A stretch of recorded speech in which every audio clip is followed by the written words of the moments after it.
Hi, I'm Johnny Smith, host of the Inquisitive Minds podcast. Join me while we interview all manner of interesting people from all walks of life. Some conspiracy, some cryptozoology, and just some things that are just plain interesting. Every week, I'll have someone with me who is an expert in their specific field.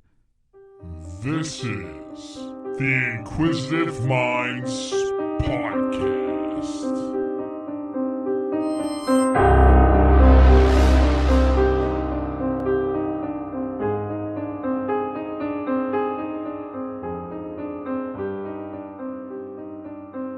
Hey, thank you for tuning into the Inquisitive Minds podcast. I'm your host, Johnny Smith.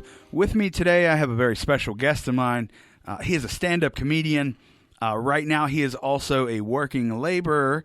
And anyone in the Pittsburgh comedy scene will know he is a fun conspiracy theorist. Trevor Austin, welcome to the program. Yo. How are you doing today, brother? Dude, I'm loving this space. Yeah? You I like really it in am. here? This is great, man. This is absolutely awesome. It's a pretty dope setup, man. How you been living during the quarantine? Yo, man, it's strange. It feels like 7 full lifetimes, you know? Like I feel like I've been through like 2 full breakups and a reunion. I've been through Right on. You know, like I spent like 60 days sober, 60 days drunk. You know, like I've lived full different lifetimes, I feel like. And you look at it as like this year is going by so fast, but every day feels like it's 40 hours long, you know? Yeah. It's been quite a long time for such a short period of time. Today, folks, we are discussing the moon landing. I will die on this hill. I think we went to the moon. And I'm behind that 100%. I believe my guest today disagrees. Well, you're more convicted than I am because I won't die on the hill, but I will say that I am at best 50-50, you know? This is a hill I will die. So it goes, on July 20th, 1969, American astronauts Neil Armstrong and Edwin Buzz Aldrin became the first humans to ever land on the moon. About 6.5 hours after they landed, Armstrong became the first person to walk on the moon. As he took the first step, Armstrong famously said, "This is one small step for man, one giant leap for mankind." And that was the Apollo 11. Yeah. That's how the official story goes. Yeah. And I take it you have discrepancies. And I don't know if you want me to start with your discrepancies or you just want to bring up issue by issue. It's an interesting thing.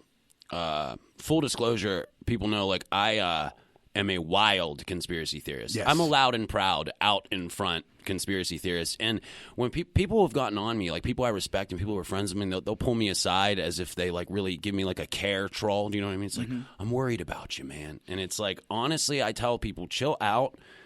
Like, I don't watch Marvel movies. Okay. You know? I've never seen one of them. Highly disappointed. I know, right? But like, you really like those things, right? Love them. That, to me, is what a conspiracy theory is. It's a movie I watch before bed. You know, it's just like, oh, I dig this. I dig the characters. No, that's fair enough. That's fair enough. And so there are some that I'll watch. I'll invest a week like researching a conspiracy theory that I damn well know is false. Well, if you've tuned in to Inquisitive Minds before, we're very open-minded here. You know, I will entertain just about everything if you have enough information on it and believe in it and want to discuss it. Yeah. And if someone came to me and wanted to discuss the moon being hollow or the moon being a secret base or the moon even being fake, yeah, I would entertain that. However, the idea that we did not land on the moon drives me up a wall. You have a joke about a song about us not landing on the moon. Yeah. And it's a funny song, but every time I hear it, it makes me want to throw a chair at the stage. Oh, I've had some people get really upset about it, dude, which is surprising because of all the shit I say on stage. I'm like, this is your grievance? Yep. You know, this is what got you? You know what I mean? The moon landing is the thing that gets me. Yeah, I say offensive shit all the time, and people will come up and bring up the moon landing. Anytime someone is that passionate about a narrative, I have questions about that too. It's just like, wait, why would that bring so much of your worldview into question? But what I was saying is, I believe in a lot of conspiracies. I'll follow conspiracies I don't believe. What I like to think of as the moon as like a conspiracy theory purist. Okay. That's a nice jumping off point for me, because I feel like, let's say you're closed-minded to conspiracies, I feel like the easiest one for me to get you to think maybe we didn't is the moon. You know, or there's Kennedy, there's 9/11, and then you get into like the darker of the Pizzagate and the weather and like, is the Earth flat? Well, that's level 10. Moon is level 1. In discussing our talking points beforehand, you had mentioned Gus Grissom. Yeah. You want to bring him up? If you want to start on Gus Grissom. We'll start on so Gus Gus Grissom. Grissom, you started in 1969. Right? Let me take you back to 1968, when the first man who was supposed to walk on the moon was hero Gus Grissom.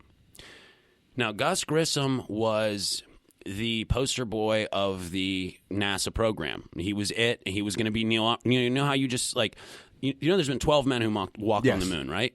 Okay. Name more than 2. You know, I can't. Yeah, it's always Neil Armstrong and Buzz Aldrin. It's Buzz first. Aldrin because he's a badass and drunk and punches people at bars. Right on. You know Neil Armstrong because he's the first guy who went on the moon. You don't even know those other 12 guys. I reached out to Neil Armstrong's nephew. What? About this episode, and he like hasn't gotten back to me like for his more in depth, possibly coming on the show. But what his response was, like, he was baffled that someone would even question the legitimacy. Oh wow! Neil Armstrong's nephew has never heard of the moon landing conspiracy. I'm sure he's heard of it. He's like, oh, I'm so appalled. You mean like, there's people who think we didn't go? If you know Yes. that you've done something, and someone's telling you to your face that you didn't do it, that's going to incite you. Okay, well, I'm in a pretty tough spot here because I have to prove a negative. Like, prove you didn't punch me outside. It's like, prove you did. The burden of proof should be on that. It's very difficult to prove a negative, but I'm going to do my best here to at least draw a negative into question. So Gus Grissom was supposed to be the first man on the moon. He was supposed to be Neil Armstrong. He was a heavy critic of the NASA program, the NASA Apollo program. Mm-hmm. Heavy critic of it. He hung a lemon on the lunar lem a week. Yeah, he hung it to say, in other words, to say this thing isn't going anywhere. Mm-hmm. Warner von Braun, one of the founders of the NASA program, who was a Nazi scientist, so like we already know NASA's capable of lying. They did Operation Paperclip, which isn't a conspiracy. Yeah, we all agree and know it's and real. have declassified. That's real. Mm-hmm. So we're dealing with liars. Okay. You know what I mean? And Gus Grissom hung a lemon on the lunar lem. Oh, I was going to say, Warner von Braun said in 1965, we would need a rocket the size of the Empire State Building to go to the moon, and we are years away from it. And then all of a sudden, we happen to be there. But Gus Grissom hangs a lemon on the thing. It's like a big insult. This is 1965. That's like, calling you a goober, He says, we're not going. This thing's a piece of junk. He dies on the launch pad like a week after that incident. It almost speaks to, if you have a vivid imagination, it almost speaks to an environment of like intimidation. You know what I mean? These people aren't going to speak up. Neil Armstrong gave like 3 interviews his entire life. A man who achieved the greatest accomplishment in the history of mankind. He went up to that rock. No one else has done it but our 12 astronauts. No one else. And Neil Armstrong walked on that rock. He gives 3 interviews. His interviews have so many inconsistencies. If you want to watch these things, when he first came back from the moon, let's not jump ahead here. Okay, yeah, I'm going to do that a lot. Here. Fair warning. I actually have quite a bit of information on Gus Grissom. Yeah. Because that sent me into a bit of a spiral. And I will say up front, I do believe he was murdered. I believe he was murdered by NASA. I will say that. I do not believe it was related to him walking on the moon, or he was murdered to be kept quiet, and I'll explain that a little bit more. First, I want to give you guys some backstory, because as you said, he was a hero, and God damn it, if this man wasn't an American hero. Virgil Ivan Gus Grissom was a medical engineer and United States Air Force test pilot, World War II, and Korean War veteran. He was a recipient of the Distinguished Flying Cross, the Air Medal with an oak leaf cluster, 2 NASA Distinguished Service Medals, and posthumously, I don't know if I'm saying that right. Posthumously, yeah. After he died, perfect. he got the Congressional Space Medal of Honor, which honestly, up until yesterday, I didn't know was a thing. Yeah. But I'm sure it's impressive. But Gus was a member of Mercury 7, which was selected by NASA as the Project Mercury astronauts to be the first Americans in space. He was a Project Gemini, an Apollo program astronaut. He was the second American to fly into space, and the second to fly into space twice. Fun little fact there. January 27th, 1967, during a pre-launch test of the Apollo 1, it was like a simulation. Yeah. They weren't even scheduled to launch for another month. This was just a mock, launch just to go through everything. At Cape Kennedy, the command module interior caught fire, killing Grissom, as well as Roger Chaffee, I hope I'm saying that name right, and Edward White. And first off, it's unfortunate those three died. I want to make it clear that it's said that as they died holding their composure and operating properly up until their last breath. You bet your ass they did. All That's three Gus of you, Grissom, an American thank hero. you for your service. And you know what? I believe NASA murdered him. Okay, so we're dealing with murderers here. Yeah, I got some more.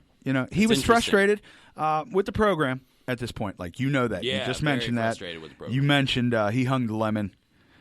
He called it, and this is a quote, a bucket full of screws. Yeah. I mean, look at the thing, dude. It looks like you gave some 7th grader on Adderall a bunch of tinfoil and glue. It does not look like that thing could make it through the Van Allen radiation belts. And this is what adds to conspiracy theory. He told his wife if there was ever an accident in NASA, it would involve him. Yeah. And he told this to her maybe a week or so before his death. There was most certainly a hot energy going on between him and his employers at that time. Now, you also mentioned there was a safety inspector. There was one safety inspector. His name was Thomas Ronald Barron. And he worked for the NAA, I guess just the overseeing organization. And he was very critical of NASA and their procedures. He even put out a 55-page report discussing the shortcomings and the problems of NASA safety procedures and whatnot. He even testified before Congress. And this is him.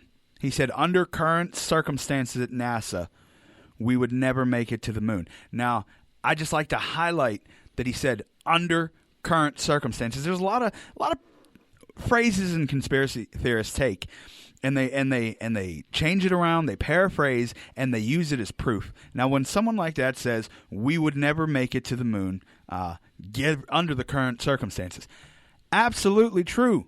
That's why we're learning and evolving and changing and growing as a human, not even just as a company. But more on that later. He was actually fired, this Thomas Barron. Yeah. Big surprise, and dismissed. Fired and dismissed. Years later, top-level officials actually verified the credibility of over half of his claims, so he wasn't completely wrong. Yeah. And after the Apollo 1 incident, he began to turn that 55-page report into a 500-page report to expose NASA and the NAA of their failures. Yeah. This was big. This was an American hero that died. We sure turned it around quick from there, huh? Yeah. So within a week, we can't even run a mock drill without killing our A-team astronauts, and 4 years later, we're on the moon. Well, there's still a little bit more to that. Within a week, him and his family were dead. Yeah. Yeah, there's car accidents. Well, his car was struck by a train. Yeah, I thought so. And it was ruled accidental with no autopsy. There was also men who discussed his mental health, saying he was impulsive. Mind you, he was an engineer and a safety inspector. Some even said he tried to race the train. I don't think this very practical man would did that. I think he was suicided. Yeah. Okay, dude. It's hard for me then to gain the trust of anything these people say. It's like this is dirty shit. I know I'm not painting him in a good light right now. Yeah, but man. This is almost like a mini conspiracy onto itself, because I don't think it has much to do with the moon. But in 1999, the module that he died in, Yeah. The module that he died in was actually opened up, and a switch was discovered under a panel that was thought was the cause of the spark. Okay. Yeah, so that's what caused it. And it looked like it was a purposeful switch put in there to cause that. And honestly, his only shortcoming in his career came with the botched Liberty Bell 7 landing. he was outspoken with his frustration. It was a capsule when it came back in. It was on July 21st, 1961. He flew into space, about a 15-minute flight, a little bit over. And then coming back in, the landing was botched, and they were blaming the failure on his inability to execute protocol properly. Now, he swears that the door just swung open. And to his credit, it was later discovered to be a faulty mechanism in the capsule hatch release. But that capsule, he almost died, and that capsule was lost in sea for 38 years. Oh, they found it, though? After 38 years. And you know more about this than I do. Well, the thing about Gus is this plagued him for years. Not only, like, the people that worked with him or the American public looked at him as being in the wrong, but he said, through all of my missions, that was the only vessel I ever lost. And that haunted him. But, like, they blamed him for that. So that was his fault. Between that, and it wasn't his fault, but it was perceived to be his fault. Yeah, it was his responsibility. Between that and his very public, disgust with the program, I believe he was murdered. But, like I said, I don't think that has anything to do with the actual moon landing. Other than the fact that it's just a NASA situation. So you think he was murdered? I think he was murdered. By the people at NASA? Yes. And these are the people that take credit for the moon landing. So there's the connection to it. No, I get that. These are murderers. We live in a world where people aren't always black or white. They can do good things. They can be Asian. That's fine. They can do good things while still being bad people. Yeah. Vice versa. 100%. Or even organizations. Yeah. Yeah, definitely. So, but that was what I had to say about Gus. Like, I just wanted to point that out, that I didn't think that was involved in any way. That's established. Okay. Okay, it's really hard to pick a starting point. One thing that I like to go to is, okay, since 1972, no man has been more than 460 miles into space. Okay. Since 1972 is the last time we went more than 460 miles. Do you know how far away the moon is? 238,000 miles away is how far the moon is. So I can't think of any other example throughout all of history where technology rolls backwards like that. How do you say it rolls backwards? Like, just because. Let me ask you this. You know what? Before we go on even further, I just want to give a little brief origins of the moon landing conspiracy. Yeah, kind of where it started from, because they got to start somewhere. Yeah, and I'll set the scene for you. This was recently. The Pentagon Papers were released. Yeah, Nixon resigned. Big distrust in the government, new wave, enormous. Even more so. I think now that kind of planted the seeds for a healthy distrust in government. Yeah, if you're trying to set the setting, this is 1969. This is the first time the American people ever had this level of distrust in their government. There's the Vietnam War. This origin is a little bit further ahead than that. Yeah, because I don't want to get too ahead of myself. I'm trying to see who exposed it. Former U.S. Navy officer Bill Casing. Self-published, and that's important. Self-published a book titled "We Never Went to the Moon." I've heard that before. Yeah, right. We Never Went to the Moon: America's $30 Billion Swindle. He published that in 1976 with his co-author Randy Reed. I hope I'm saying that correctly. And in it, they describe a government conspiracy to cover up a moon landing, to fake a moon landing, with absolutely no evidence whatsoever, and false claims throughout the whole book. I say NASA lacked the technical expertise to perform something like that. But how do you know what they're capable of on the inside when you're looking at the outside? I can't tell you what you can do. Yeah. You know what I mean? So it's like a lot of the moon landing is just fucking speculation. What's wild is, okay, there's an astronaut named Donald Pettit. To speak to what you're talking about, Donald Pettit, who is a chemical engineer, and he's an astronaut who's spent years in the space station, et cetera, et cetera. And you can see him on film say, when they ask him, why haven't we been to the moon since 1972? And he said, I would love to go to the moon. I'd go back in a nanosecond. But the technology, due to budgetary reasons, the technology we used to go to the moon, we had to be destroyed. They destroyed the technology, and what? They can't build it back, and he says it's cost prohibitive. You know, another thing that blows my mind on where's the proof that we went? Okay, well, here's things like I was talking about proving a negative. The telemetry data, which is the binary code, the ones and the zeros of how far the ship is away from the Earth at all times, and it's a computer readout of the journey. It is 1 metric ton. There are, hold on, I had it written down of how many, 13,000 reels of telemetry data. Mm-hmm. It went missing. It should be locked in a golden vault in Fort Knox, man. That shit is it's the greatest accomplishment in history. See, the thing about they lost it. The thing about this conspiracy is that it pulls from so many, because if it's lost and it's proven that it's lost, that has nothing to do with us landing on the moon. That is just bad government oversight. It's the only thing they couldn't fake, really. They can fake a lot of the other stuff. The telemetry data would be the most difficult thing to fake. So it's I we do have want to say pictures. it is very cost prohibitive to go back and forth to the moon. When we went in '69, it was the equivalent, and I think my numbers are accurate here, of $424 billion. Yeah. And at the time, it was important. It was a priority. We were in a space race against the USSR. Yeah. You know, morale was huge. These people went up. They're fucking American heroes. Now, we have no clue what astronauts go into space to work on satellites.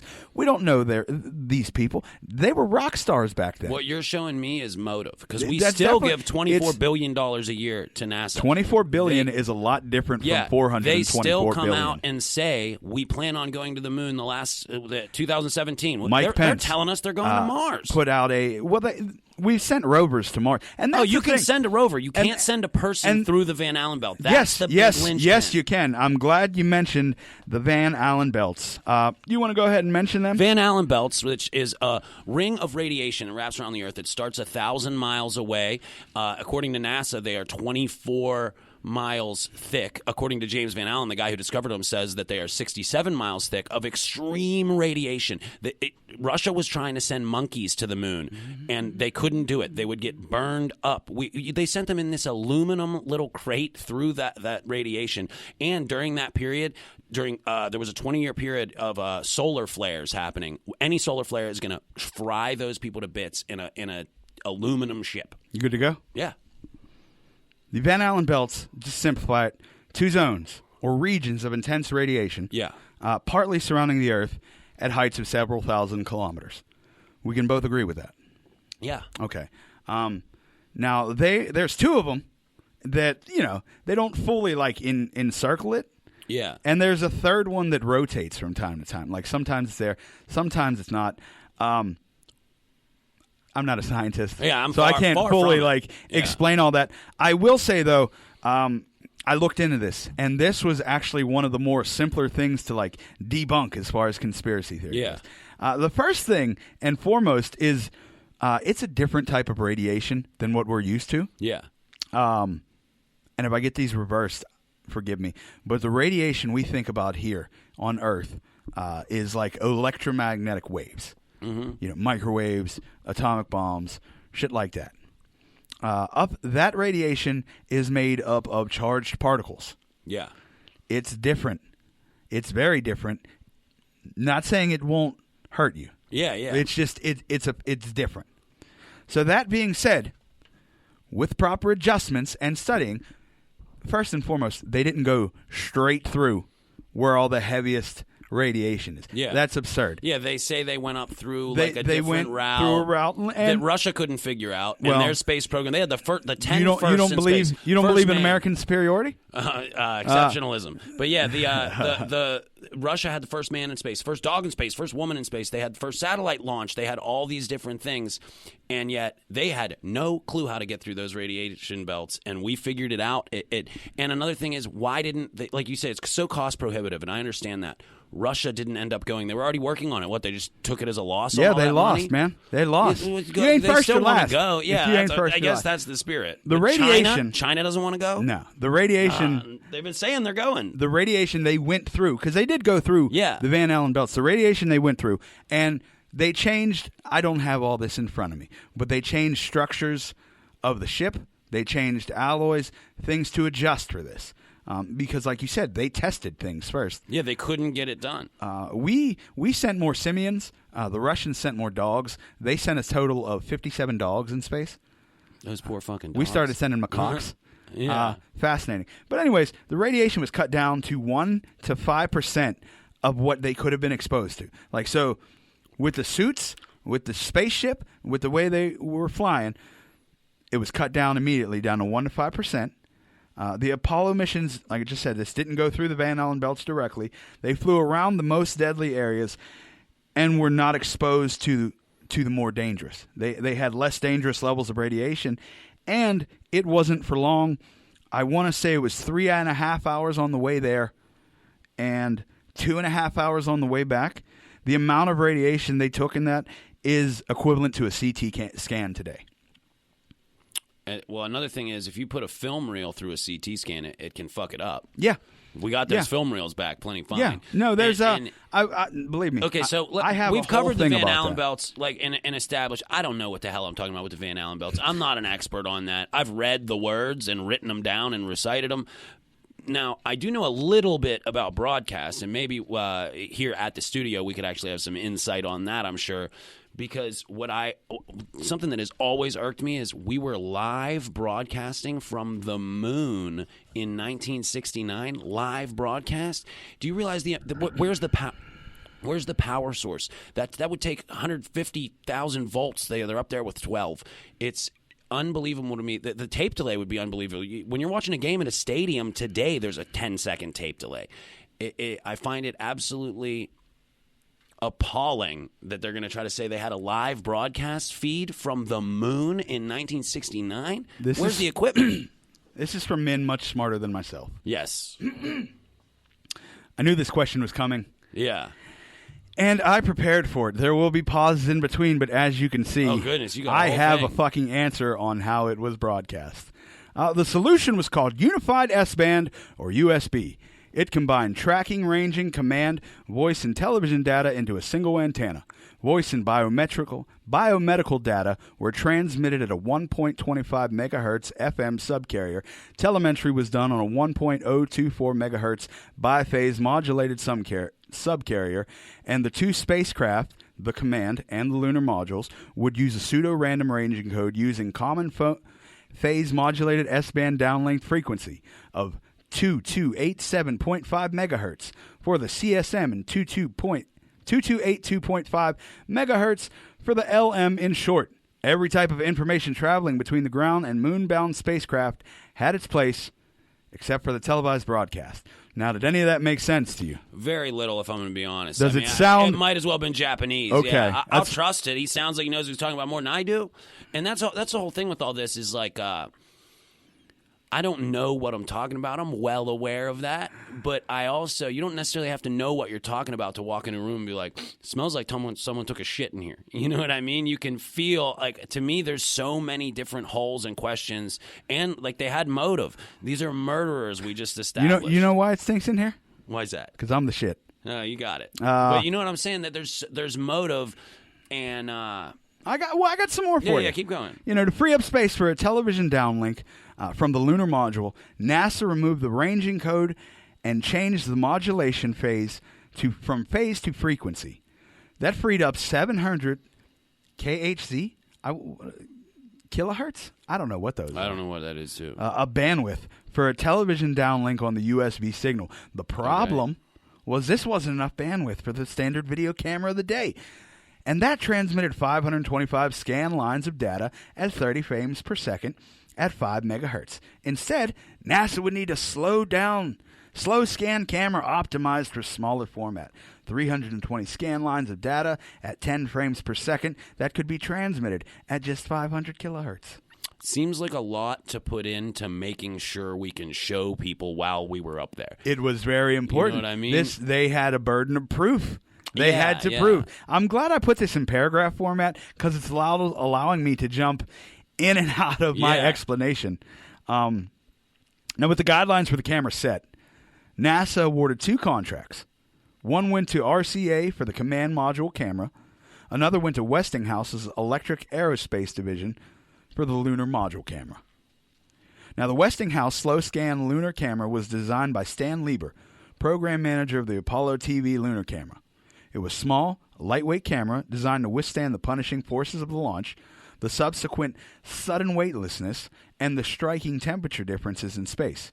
It was also simple and maneuverable enough for astronauts to use it with their bulky gloves on. See, we're getting somewhere here. Yeah. They were working on something. So, yeah, that was clear. Like, it seems strange to me that, like, it's almost like you're covering for a lie ahead of time. You know, like, let's make sure we bring the live camera feed up there. Well, it the seems thing like is, we're struggling to accomplish mankind's greatest accomplishment ever. With a going to the conspiracy moon. theorist, there's this no happened win. in 1970. There's dude. no win. We lost. 'Cause We have Abe Lincoln's hat sitting in the Smithsonian, but we lost the telemetry data, and the original copies of the film were reportedly sold at a yard sale. We only have copies. There's no winning with a conspiracy theorist because you'll say, prove it. Where's the science behind it? And I'll say, here's the science behind it. And you'll say, oh, seems like they're overcompensating for something. Well, I suppose. You know. But there's the science in 1969. You would think we'd have an app on our phone to go back to the moon today. This is 50 what's the pro? Years ago. What do we gain right now from going to the moon today? What do we gain right now today if we go into the moon? It's a military advantage for one thing. There's we got satellites. We have military satellites up there. We don't need to have a torrent. People are still going to Mount Everest. You know what I mean? Yeah, and that's when they an say cost prohibitive, That's a human accomplishment. I would give that's apples to oranges. I would give every single personal item I own to be able to go on the moon for 5 minutes just so I could run real fast and jump twice as high. Private companies are working at it. Elon Musk is your guy. Been working at it, but no one goes. Richard Branson. He's your guy. Because it's so fucking Someone expensive. would have been. It's so goddamn expensive. I suppose. I mean, I look at it as, shouldn't it be cheaper? All technology has gotten cheaper, more accessible. It should be cheaper than it was in 1970. I don't know, man. I feel like 12 people only doing it. It's not really opening up the market to make it mass producible. 12 people in a 3-year period, and then all of a sudden, not only have we not been back to the moon, no one's been beyond 460 miles outside the atmosphere since then. That's the farthest they've gone, is 460 miles. And you mean to tell me that we made 3 successful trips, or what was it, 4? 6. 6 successful trips. Yeah, there's one guy on the ship and then 2 walk each time. Okay, 6 successful trips between 1969 and 1972, 238,000 miles away. Wouldn't they just send a manned probe to fly out and turn around and fly back more than 400 miles? 238,000 miles away we wandered up to the moon safely in that little thing, and then all the propulsion it takes to get up to the moon, and then we just take this little lunar lem and pop it back. It wasn't always safely. We talked about Gus dying. Yeah. Apollo 13. Yeah. Barely made it back. Well, Tom Hanks wasn't on there, but they barely made it back. And then I know I'm going to get the name wrong, but the Challenger something in '86. Yeah. That had the teacher on it and whatnot. That you exploded. Opened up a whole can of worms on this one, bro. You didn't prepare for the Challenger. Well, because we're not talking about the Challenger. The we're Challenger talking about will blow the your moon mind, landing. though. That conspiracy, because I tie it all into NASA are liars, dude. I think that it's a money laundering front for the U.S. military. The surface camera also had a key piece of classified technology inside of it. The lunar surface camera would have to capture a clear image in spite of high contrast between the bright lunar surface and the atmosphereless black sky. And the Westinghouse company had the answer. The company had developed a special low-light television imaging tube for the Department of Defense to use in a jungle surveillance camera during the Vietnam War, one that could find a downed pilot at night. The key was the sensitive image tube combining a variable gain light intensifier with a secondary electron conduction target. The SEC tube could reproduce objects in motion at low light levels without smearing the image. The Department of Defense allowed NASA to use this top-secret technology in its lunar surface camera, though it's likely few people who worked on the project for the space agency knew they were handling sensitive technology. You see how things are starting to come together? It's like, oh, that makes sense. How did they use that part for that? Well, let's go find our pilots that are dying in Vietnam. It was the camera that captured Armstrong's first steps, and it was stowed on the LM's descent stage in the modularized equipment stowage assembly in the force storage area on the left of the LM's ladder. The MESA released when Armstrong, standing on the lunar module porch, pulled the lanyard, allowing it to unfold. Though covered with a thermal blanket, The lens poked through its hole so it could see everything going on. Inside the LM cabin, Buzz Aldrin hit a circuit breaker that turned the camera on, allowing it to capture Armstrong's walk down the ladder and first steps onto the moon. The signal was sent from the LM antenna to the tracking stations at Goldstone, Honeysuckle Creek near Canberra, and the Parkes Radio Astronomy Site in New South Wales, Australia. Okay, so this is how we got the live television feed. Yep, just a little bit. I know there's going to be a live television I just got feed. the tiniest bit more. Okay, go ahead. NASA used a scan converter to adapt the image to a broadcast standard format of 525 scan lines at the higher 30 FPS rate. Then the tracking stations transmitted the signals by microwaves to Intelsat Communications satellites and AT&T landlines to Mission Control in Houston, at which point they were broadcast to the world. The transmission process left the image significantly degraded, but it was still live footage of the man's first steps on the moon. That was on a popular science website, and you can check the sources. The Unified S-band system, NASA released restored Apollo 11 moonwalk video, television from the moon, ALSJ, Apollo television by Bill Woods. Okay, so that just explains. Okay, here's how they filmed happened. Here's how they filmed it live. I'll concede they filmed it live. I'm still stuck on you can't get there, but so film what live? I still don't think they went to the moon. I was like I'm 50-50, and the more I think about it, I'm all the way there. There's Oh, by the way, I brought you a worksheet from NASA for the Van Allen belts. I don't know if the camera can see that. There we go. And I know you don't always like to work hard, so I included an answer key. Oh, perfect. Good. I'll lie about how many I got right. Yeah. I was like, I was 10 out of 10 on these. Yeah. There's certain things. Okay, so I get to so let's just say we definitely went to the moon. Okay. We definitely broadcast it live. It all makes perfect sense. But there are things that NASA openly lied about. I mean, we conceded at the beginning of the show that they're murderers, you know? Now, there are things they've lied about. There's the famous pictures. I don't know if you've looked into the pictures. Boom. With the I'm double ready shadows. for photographs, brother. Now, there's photographic evidence that is, like, provably been falsified. There's that crosshair picture. Do you know about the crosshair picture? I know about the crosshairs, brother. Yeah, how'd the crosshair picture get You there ready? like that? Yeah. We're just going to discuss photos now, right? I feel like we should explain it to the audience what I'm talking about. Oh, they'll get it here in a moment. Okay, yeah. Okay, so we have there's plenty of photographs that are disputed. Yeah.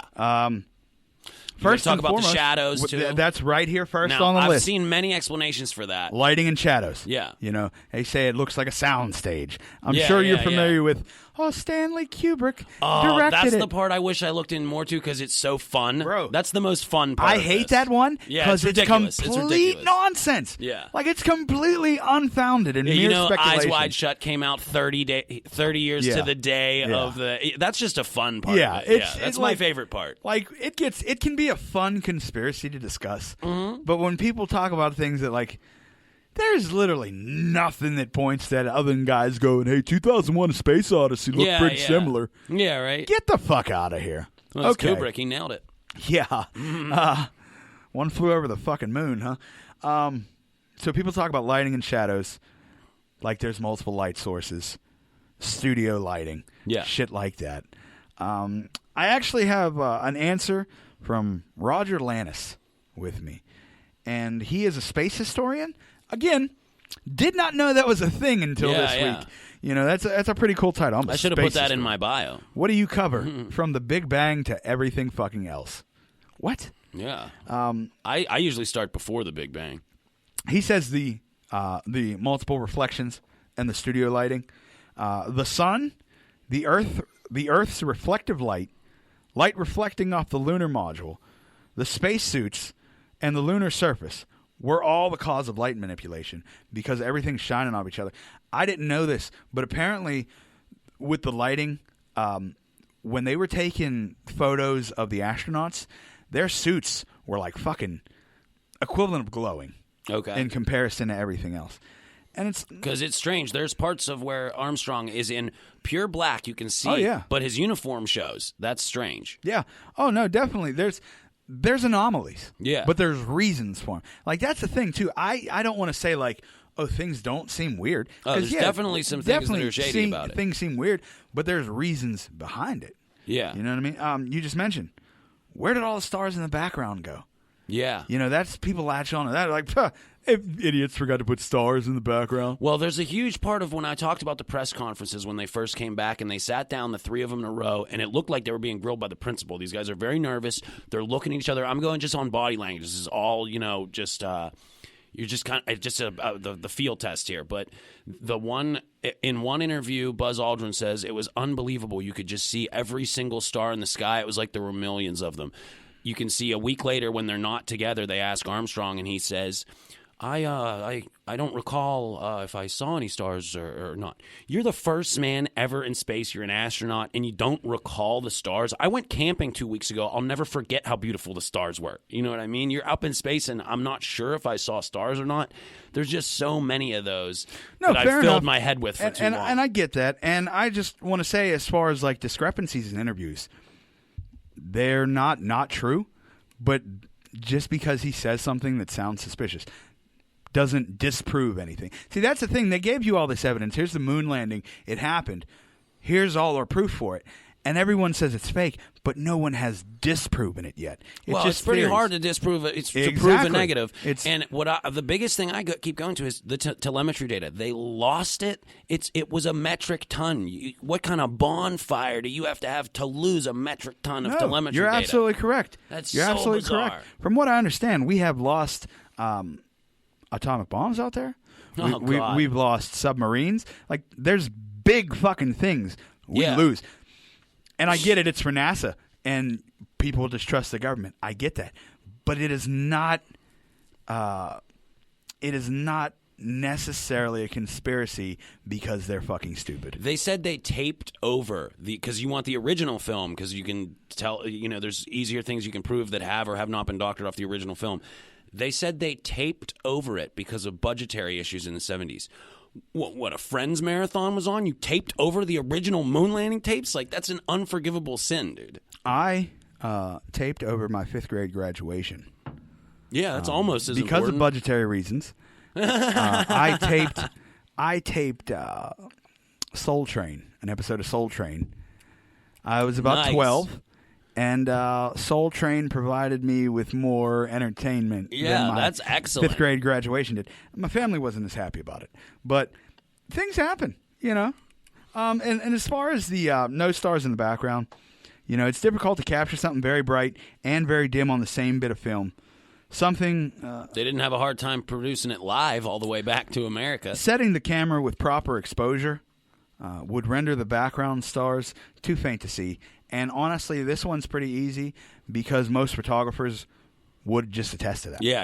Like, that's like, it's fucking basic science. Yeah, I don't get caught up on the stars not being in the photos. That's very explainable. But I do get caught up on the discrepancy between the two of them. I get caught up on Neil Armstrong going to the moon, the greatest accomplishment in history, and he gives like 3 interviews his entire life after that. One of them is a speech he's given to the best and brightest. I think it was at MIT. It was at some aeronautical, the next astronauts, and he says, you will be able to reveal like something. I'm going to botch the quote a little bit. It's like, if you peel back truth's hidden layers, you'll be able to reveal something like the truth behind history. It was so cryptic. The guy says 3 things his whole life. One of them is... feels like cryptic bait. See, and that's another thing. Bill Clinton believes we didn't go to the moon. Bill Clinton we'll get into that. Is not if your rod of truth is Bill Clinton, you can leave this fucking show now, brother. Rod. They just released more shit with him being with 15 and 16-year-old girls on Epstein's fucking island. So Bill Clinton... Well, they weren't on the moon, that's for sure. If Bill Clinton doesn't believe the moon exists, that makes me think it exists. Or it's an interesting thing. Because anything he says, of his book. Fuck that guy. Yeah, I mean, I get it. I'm going to trust Bill Clinton. They're good people. I'm going to trust Bill Clinton on saying we didn't land on the moon. I trust him more than Warner von Braun, who's a literal Nazi. Warner von Braun is not NASA. NASA is the whole operation. Yeah. This is a guy who was not only president, who's not only... You know what? I'm going to fucking say it. Him and his goddamn wife have killed plenty of goddamn people. Yeah. People have been fucking suicided. He's been a fucking sexual predator his entire political fucking career. Yeah. But he played fucking saxophone and jogged, so he got a pass. Fuck this guy. Fuck Hillary. If you got a problem with that, fuck Trump. Fuck Obama. If you're a politician, go fuck yourself in goddamn general. You got to say, Bill Clinton will charm your pants off. Bill Clinton, your literal pants. Right at this point, would charm Bill Clinton's pants off. Okay, dude. I look at these are all the same people in my opinion. Like I get that. If the Clintons can murder people, we can pull off a moon landing hoax. I think it's a lot easier to murder people. I know personally it's a lot easier to murder people than it is to get to the moon, and you can take that with what you will. I'll ask you about that one off camera. Just jumping back. I'm just sticking with photographs here. People have a problem with the flapping flag, how it looks like it's flapping. Oh, that's bizarre too, yeah. NASA designed a special flag with a horizontal rod in the top. Yeah, because they knew it would fall. However, they had trouble extending the damn thing, which caused it to have a ripple effect. Yeah. And if it looks like that in a photo, that's a great fucking photo op. Yeah, I mean, I get it. Okay, but again. But I'm more stuck on Neil Armstrong is showing in the depths of the shadows. But you brought that up with you said they had fluorescent suits, We're getting there. We're getting there. Crosshairs. Yeah, you just mentioned that crosshairs. One's difficult. They appear to be behind some objects. Yeah. It's supposed to be on the lens, that crosshair, so it shouldn't be behind anything. And it's not. That effect only appears on copied or scanned images and photos. Well, they don't have a lot of the originals. They have the originals. Just because we don't have the originals, they have the originals. They don't have the telemetry data, and that's what that Ronald Pettit or Donald Pettit guy we're getting there. We're getting there. It's bizarre. We're getting there. All right. And that's just caused by overexposure. Okay. Sometimes the crosshairs seem to be rotated or in the wrong place due to cropped or rotated photos due to aesthetic impact. Yeah. Like a lot of these things that people go on and on about have simple answers. There's rocks that look to be man-made, too. Like Boom. Perfect circle with rocks. With the C's in the rocks? Yeah, the letters on there, yeah. People mention the C's in the rocks. Could they be studio props? Yeah, right. This is Rock C. Simple answer. It's printing imperfections. It's not on the originals, and they suspect it to be a coiled hair. I would love to see the originals because, that's one of those. Yeah, take our word for it. No, it's not on the originals. Like I've seen originals without it. Yeah, I've seen originals without it. And on top of that, it's so weird to me how they latch on to certain things. Oh, I just remembered this. There's footage that they aired of filming us as we fly away from the Earth, like that, and that you're looking at is Earth, and it looks like the size of a pebble because they're 238,000 miles away filming Earth.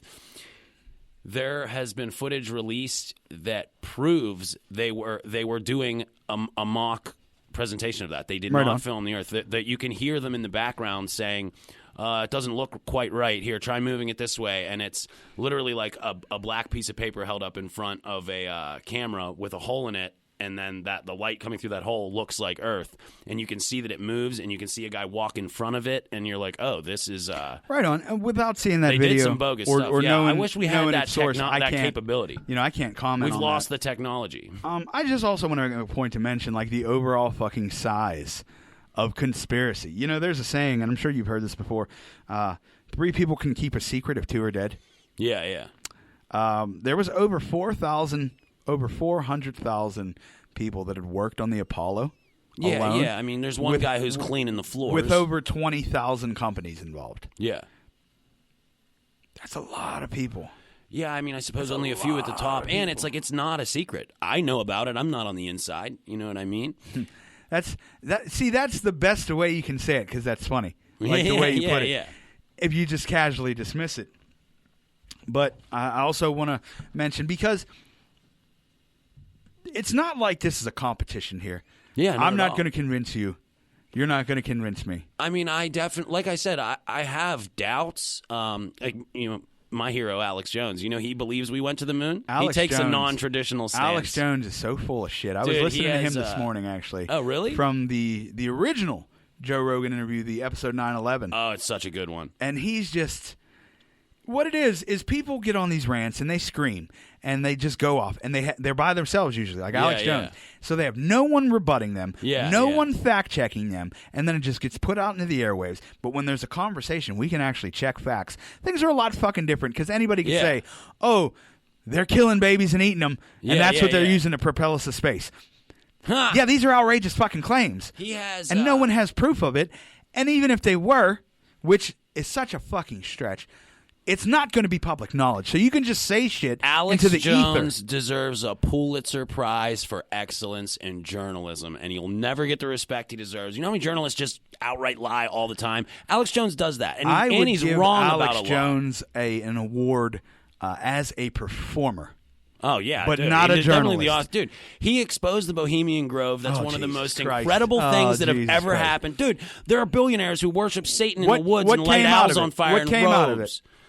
He ended up losing his radio show, Oh. and then he ended up going on the internet, and then they kicked him off the internet. Oh, so he didn't do That's anything. what happens to truth tellers. So he didn't expose this anything. thing's going to be buried in the algorithms, this episode. And I just want to mention, before we get off here, the rest of the missions. There was Apollo 12, November 19th, 1969, Apollo 14, February 5th, 1971, Apollo 15, July 30th, 1971, Apollo 16th, April 21st, 1972, and Apollo 17, December 11th, 1972. So for a while, for those 3 years, they were cranking them. Yeah, You know, and they then were never shipping again, them. and then never again. You know. It became cost prohibitive after the fourth one, I will say, or sixth. as far as everything goes, I enjoyed this episode. I thought it was quite fun. Yeah, dude, you've got some lifelong information. I'm glad that we did this because you really looked into the conspiracy. I mean, you were bringing up stuff that I completely forgot I like about. to do my homework. Yeah, you did it, I man. like I to love prep. Trevor, where can the people find you? I mean, really, honestly, right now, locked in my own home, hiding from the virus. You know what I I mean? meant online, Yeah, there's you know? nothing. You can find me at Trevor Austin Comedy on Instagram, which I post once a month on, and then, I'm on Facebook right now. Really, everything's just kind of ground to a halt. You know what I'm going to plug? I'll plug Regular Episodes podcast with Aaron Douglas. I'm a regular on that. And I was going to say, we'll have some more time. Maybe we can come on there, and you know how freeform that show is. Maybe we can, maybe we can yell a little louder about this stuff. I will say, check out Regular Episodes, Aaron Douglas. Yeah. I'm going to take this time to shout out a couple podcasts. Do it. Greenfield's Finest with Mike Seidel. Check that out. Check out the Babyface Assassins podcast with Jeff Fieldhouse. And if you like this, kind of in the same vein, I am on another show with Dan Brady called What in the History. Mm-hmm. Go ahead and check that out.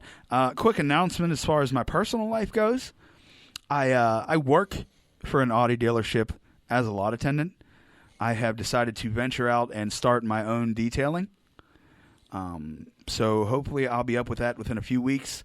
And I'm rocking with the name, I'm thinking Tenacious Detail. Oh, that's perfect. Yeah, I think I look like a combination of both members. Ah. It's a good pun. Tenacious like it. Detail. There'll be more information about that soon. Just give a heads up. You can find me at facebook.com/tunacanjohn or facebook.com/Inquisitive Minds podcast. We are at Inquisitive Minds podcast at gmail.com, and we're also on Instagram. We've recently been uploaded to Anchor, so you can find us now absolutely anywhere you listen to podcasts. Spotify, Apple Podcasts, Stitcher, all that shit. Yeah. Pop-Tart? iHeart. Oh, nice. You got a good thing going here, All man. that sexy shit. Shout out to Idiot Radio.